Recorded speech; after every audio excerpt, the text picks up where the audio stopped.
வீட்டு வேலை செய்யும்போது சோம்பேறித்தனம் இல்லாம சுறுசுறுப்பா இருக்க என்ன செய்யணும்? எல்லா வேலையும் சீக்கிரமா முடிக்க எனக்கு தெரிஞ்ச டிப்ஸ உங்களோட நான் ஷேர் பண்ணிக்கிறேன்.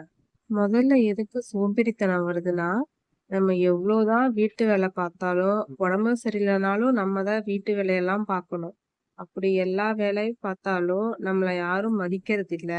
வீட்ல சும்மா தான் இருக்க அப்படிங்கிற பேரு தான் இருக்கு. நாம நம்ம அம்மா வீட்ல எப்படியெல்லாம் இருந்தோம் அப்படின்னு நீங்க நினைச்சிட்டு இருந்தா, டோட்டலா மைண்ட் அப்செட் ஆகிடும். ஒரு வேலையும் செய்ய தோணாது. வீட்ல ஏதாவது சின்ன சின்ன ப்ராப்ளமா இருந்தா கூட, அதை பெரிய பிரச்சனையா தான் எடுத்துப்போம். ஏன்னா, அதை எப்படி ஹேண்டில் பண்ணணும்னு தெரியாது. உங்க மைண்டே டோட்டலா அப்செட் ஆயிரும். அதனால அப்படி நினைக்கிறத முதல்ல நிறுத்துங்க. நம்ம வீடு, நம்ம ஃபேமிலி, நம்ம தான் வேலை செய்யணும் அப்படின்னு நினைக்கணும். நெகட்டிவா நினைக்க நினைக்க சோம்பேறித்தனத்துல இருந்து உடம்பு சரியில்லாம போயிடும். தலைவலி வரும், ப்ரெஷர் அதிகமாகும், எல்லா ப்ராப்ளமும் வரும். அதனால எப்பவுமே நம்ம மைண்டை ஹாப்பியா வச்சுக்கணும்.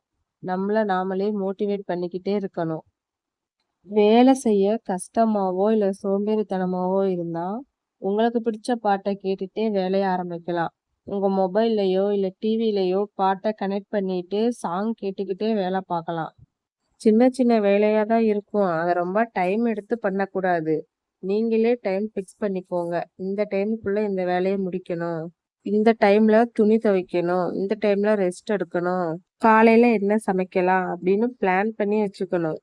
அப்போதான் டென்ஷன் இல்லாம ரிலாக்ஸா இருக்க முடியும். சுறுசுறுப்பா வீட்டு வேலையெல்லாம் முடிக்க முடியும். உடம்பு டயர்ட் ஆகுறதுக்கு இன்னொரு ரீசன் என்னன்னா, அவங்க சாப்பிடுற டைம் தான்.